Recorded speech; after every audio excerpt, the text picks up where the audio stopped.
بسم اللہ الرحمن الرحیم۔ عبداللہ بن مسعود رضی اللہ تعالیٰ عنہ نے بیان کیا کہ سعد بن معاذ رضی اللہ تعالیٰ عنہ عمرہ کی نیت سے مکہ آئے اور ابو صفوان امیہ بن حلف کے یہاں اترے۔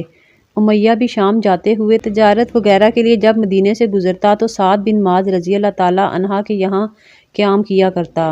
امیہ نے سعد رضی اللہ تعالیٰ عنہ سے کہا، ابھی ٹھہرو، جب دوپہر کا وقت ہو جائے اور لوگ غافل ہو جائیں تب طواف کرنا، کیونکہ مکے کے مشرک مسلمانوں کے دشمن تھے۔ سعد رضی اللہ تعالیٰ عنہ کہتے ہیں، میں نے جا کر طواف شروع کر دیا۔ سعد رضی اللہ تعالیٰ عنہ ابھی طواف کر ہی رہے تھے کہ ابو جہل آ گیا اور کہنے لگا، یہ کعبہ کا طواف کون کر رہا ہے؟ سعد رضی اللہ تعالیٰ عنہ بولے کہ میں سعد ہوں۔ ابو جہل بولا، تم کعبہ کا طواف خوب امن سے کر رہے ہو، حالانکہ محمد صلی اللہ علیہ وآلہ وسلم اور اس کے ساتھیوں کو پناہ دے رکھی ہے۔ سعد رضی اللہ تعالیٰ عنہ نے کہا، ہاں ٹھیک ہے۔ اس طرح دونوں میں بات بڑھ گئی۔ پھر امیہ نے سعد رضی اللہ تعالیٰ عنہ سے کہا، ابو جہل کے سامنے اونچی آواز سے نہ بولو، وہ اس وادی مکہ کا سردار ہے۔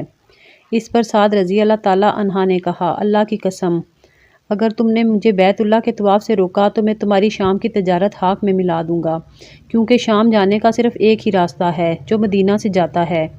بیان کیا کہ امیہ برابر سعد رضی اللہ تعالیٰ عنہ سے یہی کہتا رہا کہ اپنی آواز بلند نہ کرو، اور انہیں مقابلہ کرنے سے روکتا رہا۔ آخر سعد رضی اللہ تعالیٰ عنہ کو اس پر غصہ آ گیا اور انہوں نے امیہ سے کہا، چل پرے ہٹ، میں نے محمد صلی اللہ علیہ وآلہ وسلم سے تیرے متعلق سنا ہے۔ آپ صلی اللہ علیہ وآلہ وسلم نے فرمایا تھا کہ تجھ کو ابو جہل ہی قتل کرائے گا۔ امیہ نے پوچھا، مجھے؟ سعد رضی اللہ تعالیٰ عنہ نے کہا، ہاں تجھے۔ تب امیہ کہنے لگا، اللہ کی قسم، محمد صلی اللہ علیہ وآلہ وسلم جب کوئی بات کہتے ہیں تو وہ غلط نہیں ہوتی۔ پھر وہ اپنی بیوی کے پاس آیا اور اس سے کہا، تمہیں معلوم نہیں کہ میرے یثربی بھائی نے مجھے کیا بات بتائی ہے؟ اس نے پوچھا۔ انہوں نے کہا، امیہ نے بتایا ہے کہ محمد صلی اللہ علیہ وآلہ وسلم کہہ چکے ہیں مجھے ابو جہل ہی قتل کرائے گا۔ وہ کہنے لگی، اللہ کی قسم، محمد صلی اللہ علیہ وآلہ وسلم غلط بات زبان سے نہیں نکالتے۔ پھر ایسا ہوا کہ اہل بدر کی لڑائی کے لیے روانہ ہونے لگے اور امیہ کو بھی بلانے والا آیا۔ امیہ سے اس کی بیوی نے کہا، تمہیں یاد نہیں رہا تمہارا یثربی بھائی تمہیں کیا خبر دے گیا تھا؟ بیان کیا، اس یاد دہانی پر امیہ نے چاہا کہ اس جنگ میں شرکت نہ کرے، لیکن ابو جہل نے کہا، تم وادی مکہ کے رئیس ہو، اس لیے کم از کم 1 یا 2 دن کے لیے تمہیں چلنا ہی پڑے گا۔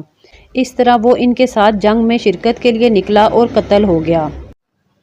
سالم بن عبداللہ نے اور ان سے عبداللہ بن عمر رضی اللہ تعالیٰ عنہ نے بیان کیا، رسول پاک صلی اللہ علیہ وآلہ وسلم نے فرمایا، میں نے خواب میں دیکھا لوگ ایک میدان میں جمع ہو رہے ہیں۔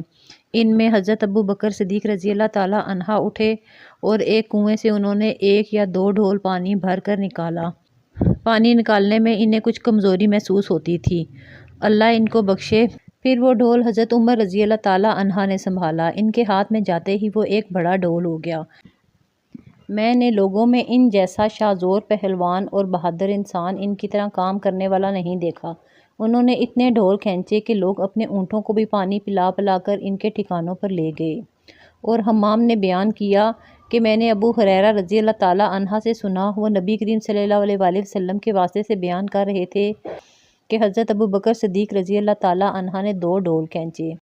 ہم سے علی بن عبداللہ مدنی نے بیان کیا، کہا ہم کو سفیان بن عینیہ نے خبر دی، کہا ہم سے شبیب بن غرقدہ نے بیان کیا کہ میں نے اپنے قبیلے کے لوگوں سے سنا، وہ لوگ عروہ سے نقل کرتے تھے جو ابو الجہد کے بیٹے اور صحابی تھے کہ نبی کریم صلی اللہ علیہ وآلہ وسلم نے انہیں 1 دینار دیا کہ وہ اس کی 1 بکری خرید کر لائیں۔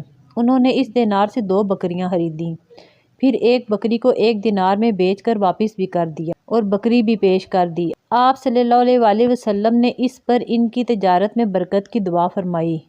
پھر تو ان کا یہ حال ہوا کہ اگر مٹی بھی خریدتے تو اس سے بھی انہیں نفع حاصل ہو جاتا۔ سفیان نے کہا کہ حسن بن عمارہ نے ہمیں یہ حدیث پہنچائی تھی شبیب بن غرقدہ سے۔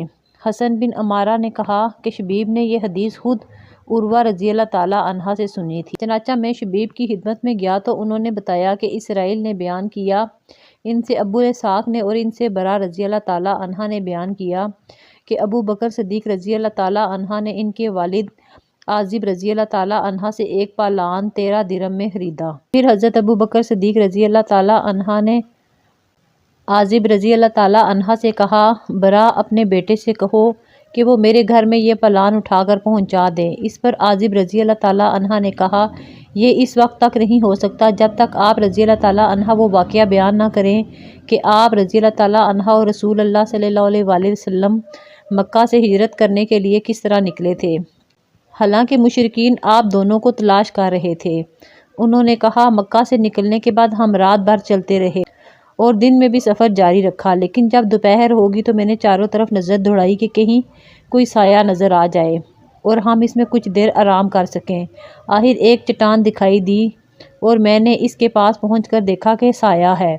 پھر میں نے نبی کریم صلی اللہ علیہ وآلہ وسلم کے لیے ایک فرش وہاں بچھا دیا اور عرض کیا کہ یا رسول اللہ صلی اللہ علیہ وآلہ وسلم، آپ اب آرام فرمائیں۔ چنانچہ آپ لیٹ گئے۔ پھر میں چاروں طرف دیکھتا ہوا نکلا کہ کہیں لوگ ہماری تلاش میں نہ آ جائیں۔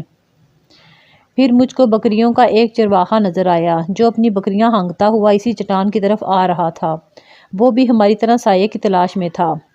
میں نے بڑھ کر اس سے پوچھا کہ لڑکے تم کس کے غلام ہو؟ اس نے قریش کے ایک شخص کا نام لیا تو میں نے اسے پہچان لیا۔ پھر میں نے اس سے پوچھا، کیا تمہاری بکریوں میں دودھ ہے؟ اس نے کہا، جی ہاں۔ میں نے کہا، کیا تم وہ دودھ دھو سکتے ہو؟ اس نے کہا، ہاں۔ چنانچہ میں نے اس سے کہا اور اس نے اپنے ریوڑ کی ایک بکری باندھ دی۔ پھر میرے کہنے پر اس نے اس کے تھن کے غبار کو جھاڑا۔ میں نے اس کو کہا کہ اپنا ہاتھ بھی جھاڑ لے۔ اس نے یوں اپنا ایک ہاتھ دوسرے ہاتھ پر مارا اور میرے لیے تھوڑا سا دودھ دوہا۔ آپ صلی اللہ علیہ وآلہ وسلم کے لیے ایک برتن میں نے پہلے ہی اپنے ساتھ لے لیا تھا اور اس کے منہ کو کپڑے سے بند کر دیا تھا۔ اس میں ٹھنڈا پانی موجود تھا۔ پھر میں نے دودھ پر وہ پانی ٹھنڈا کرنے کے لیے ڈالا، اتنا کہ وہ نیچے تک ٹھنڈا ہو گیا، تو اسے آپ صلی اللہ علیہ وآلہ وسلم کے خدمت میں لے کر حاضر ہوا۔ آپ صلی اللہ علیہ وآلہ وسلم بھی بیدار ہو چکے تھے۔ میں نے عرض کیا، دودھ پی لیجئے۔ آپ صلی اللہ علیہ وآلہ وسلم نے اتنا پیا کہ مجھے خوشی حاصل ہوگی۔ پھر میں نے عرض کیا کہ اب کوچ کا وقت ہو گیا ہے یا رسول اللہ صلی اللہ علیہ وآلہ وسلم۔ آپ صلی اللہ علیہ وآلہ وسلم نے فرمایا، ہاں ٹھیک ہے، چلو۔ چنانچہ ہم آگے بڑھے اور مکہ والے ہماری تلاش میں تھے، لیکن سراقہ بن مالک بن حشم کے سوا ہم کو کسی نے نہیں پایا۔ وہ اپنے گھوڑے پر سوار تھا۔ میں نے اسے دیکھتے ہی کہا کہ یا رسول اللہ صلی اللہ علیہ وآلہ وسلم، ہمارا پیچھا کرنے والا دشمن ہمارے قریب آ پہنچا ہے۔ آپ صلی اللہ علیہ وآلہ وسلم نے فرمایا، فکر نہ کرو، اللہ ہمارے ساتھ ہے۔